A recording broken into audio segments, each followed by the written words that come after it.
Olá, minha gente, mais uma vez aqui para mais um episódio do nosso podcast Envisionar, em parceria com a Rádio Transmundial. E nessa série que a gente vai fazer agora, de 4 episódios, eu quero trabalhar um pouquinho o tema Segredos para Líderes da Nova Geração.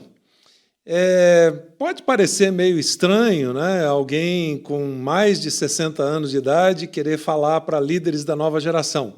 Mas talvez nem todos vocês saibam que eu e a Raquel, minha esposa, começamos a nossa atuação ministerial exatamente trabalhando com jovens e adolescentes, isso, obviamente, há 40 anos atrás, e por mais ou menos uns 15 anos a gente se dedicou a isso. E, ao longo do tempo, desses 15 anos, a gente aprendeu inúmeras coisas que eu poderia dizer assim que são leis meio que universais. É mais ou menos como a lei da gravidade, é como pegar essa caneca aqui e soltar, e ela vai cair no chão e quebrar. Não importa se a gente está na era industrial, na era da informação, se a gente está chegando na era da inteligência artificial, a lei da gravidade continua a lei da gravidade, né? E Deus criou para orientar a gente, dar essa direção para a nossa vida. Então, como eu tenho percebido, como líder agora mais maduro e atuando com pastores, com líderes, com gente dos vários segmentos, como a gente tem percebido a carência, a necessidade de a gente investir na nova geração, investir em líderes da nova geração, eu decidi tirar lá do fundo do baú, na verdade não é não tanto do fundo do baú, mas tirar um pouquinho de lá do baú algumas coisas que se aplicaram a nós, que nós aprendemos há 40 anos atrás, liderando novas gerações, e que se aplicam ao longo desses 40 anos e que se aplicam agora, nesse tempo, porque são princípios meio que universais, são como a lei da gravidade que eu mencionei. Então, eu queria começar essa série, nesse primeiro episódio, falando sobre aquilo que eu chamei de o maior segredo do líder. Bom, como é que isso começou, na verdade? Como é que eu comecei a escrever isso e tal? Primeiro foi uma pressão, uma boa pressão lá de casa, da Raquel, cerca de 30 e poucos anos atrás. Ela falou, você tem que começar a escrever. Eu nunca tinha imaginado em ser um escritor, um autor, mas ela não só me pressionou, como também me estimulou muito a isso. E, ao mesmo tempo, eu comecei a perceber, na época que a gente trabalhava com líderes como líderes de jovens, de nova geração, etc., que as pessoas tinham uma necessidade tão grande que perguntavam, como é que você fez isso? Como é que você fez aquilo? Como é que você resolveu esse problema ou aquele? E assim por diante. E, ao longo do tempo, eu fui juntando isso, e isso acabou se tornando o meu primeiro livro, que é chamado Segredos da Liderança. Ele depois ganhou um título complementar, que é 50 Segredos para o Líder. Depois eu falo um pouquinho mais sobre ele. E eu tive várias versões desse livro, essa aqui já é, acho que, a 4ª ou 5ª edição. E algumas das coisas que eu vou comentar com vocês hoje, nesses próximos 3 episódios, estão aqui. Você pode se aprofundar melhor neles depois. Por isso, eu estou começando com o tema O Maior Segredo. Bom, quando a gente imagina segredo, a gente imagina algo trancado a 7 chaves. A ideia não é essa, a ideia é que aqueles princípios que a gente aprendeu ao longo do tempo, liderando jovens e depois transferindo isso para a liderança de igreja, de organizações, de agência missionária, da nossa organização hoje, que é Envisionar, eles perpassaram o tempo, por isso eu quero compartilhá-los.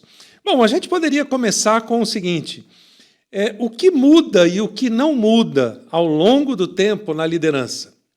Quais são aqueles segredos que podem fazer de você um líder de nova geração, alguém que pode liderar por bastante tempo? Bom, eu queria relembrar exatamente uma história que aconteceu nessa época que a gente liderava jovens. É uma história bem interessante e que ilustra um pouquinho essa transposição de aprendizados ao longo do tempo. O personagem dessa história chamava-se Walter Cashel. Ele é da família Cashel, que tem várias pessoas importantes ao longo do tempo, como o Dr. Werner Cashel, que foi diretor da Faculdade Teológica Batista em São Paulo, um dos tradutores da Bíblia na nova versão na linguagem de hoje, e várias outras pessoas, Mário Cashel, hoje, que já é segunda geração e também autor, e tantos outros da família. Mas o Walter Cashel tinha sido o líder da organização que nós liderávamos há 50 anos antes da nossa liderança. Então, nós estamos falando de 90 anos atrás, mais ou menos. Quando Walter Cashel era jovem, ele liderou essa organização, que se chamava Juventude Batista, do estado de São Paulo, e agora nós, cerca de 50 anos depois, estávamos comemorando o cinquentenário da organização. Fizemos uma grande festa, uma grande celebração, um ano de celebrações, mas teve um dia em especial que a gente decidiu fazer um culto, como que de celebração pelos 50 anos da organização. Walter Cashel morava nos Estados Unidos na época e nós o convidamos para vir. Ele já tinha mais ou menos, eu acho que 75 anos de idade, e ele pregou um sermão nesse dia inesquecível. Mas esse sermão tinha uma característica muito peculiar. Ele falava de 3 coisas que os jovens precisavam há 50 anos atrás, daquela época, e que precisavam naquela época. Isso nós estamos falando de 1984, ou seja, 40 anos atrás. Então, o Walter Cashel falou, minha gente, os jovens vão sempre ter que decidir 3 grandes coisas na vida. Primeiro, o seu relacionamento com Deus.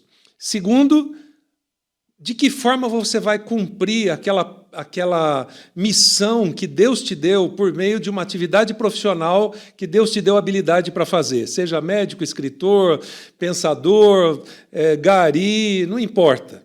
E terceiro, com quem você vai viver o restante da sua vida. Aquela pessoa que você escolhe, aquela garota, aquele rapaz que você escolhe na juventude e com quem você vai viver o restante da sua vida. Bom, nenhuma novidade nesse sermão, mas tem um detalhe muito especial. Quando Walter Cashel acabou de pregar esse sermão em 1984, nós estávamos na Igreja Batista da Liberdade, em São Paulo, eu nunca vi nada igual. Por mais ou menos uns 5 minutos, as pessoas ficaram em pé e aplaudiam, e aplaudiam, e aplaudiam, e aplaudiam. Quando parecia que estava diminuindo os aplausos, uma nova onda vinha, e eu me lembro que eu marquei no relógio. Foram mais ou menos 5 minutos de aplausos. A gente nem sabia o que fazer depois, o que falar depois, de tão especial que foi aquele momento. Mas naquele dia eu observei uma coisa. Essas verdades e esses princípios que ultrapassam o tempo, eles são reconhecidos pelas pessoas e as pessoas precisam ouvi-los de uma maneira muito clara para darem direção para a sua vida. Então, eu separei aqui, para vocês que são líderes de nova geração especialmente, alguns desses princípios. E quando eu falei sobre o maior segredo, ele tem a ver exatamente com você. Por isso eu comecei com a história do Walter Cashel, que falou algo há 50 anos atrás que se aplica nos últimos 90 anos ou mais. Algumas coisas que eu quero colocar aqui não são coisas que eu inventei, mas que eu aprendi e que nós aprendemos ao longo do tempo e que continuam servindo para você hoje, que é um líder de nova geração. Não importa que tipo de atividade você faz, eu sei que certamente o que vocês fazem hoje é muito diferente do que a gente fazia há 30 ou 40 anos atrás, mas esses princípios certamente vão te ajudar a liderar por bastante tempo. Bom, e qual é esse maior segredo, então, que vale para todas as épocas e todos os tempos? Eu diria que o maior segredo de um líder são os segredos que ele guarda no seu interior. Se você não conhecê-los e nem dominá-los bem, nenhuma regra de liderança fará você ter sucesso.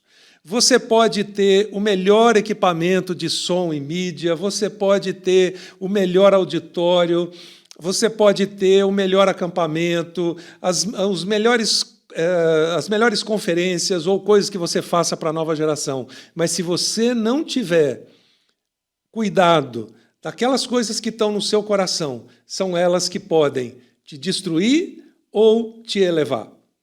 E a referência aqui é o Salmo 139, que diz que Deus conhece a gente desde o ventre, desde a formação dos nossos ossos. Só Ele pode revelar para a gente, e isso eu aprendi bem cedo, aquilo que está dentro de nós, que a gente precisa tentar sempre cuidar e alimentar, e trabalhar e lapidar, para que esses segredos que estão no nosso coração não nos destruam na liderança. E eu quero contar uma outra história que tem também 40 anos.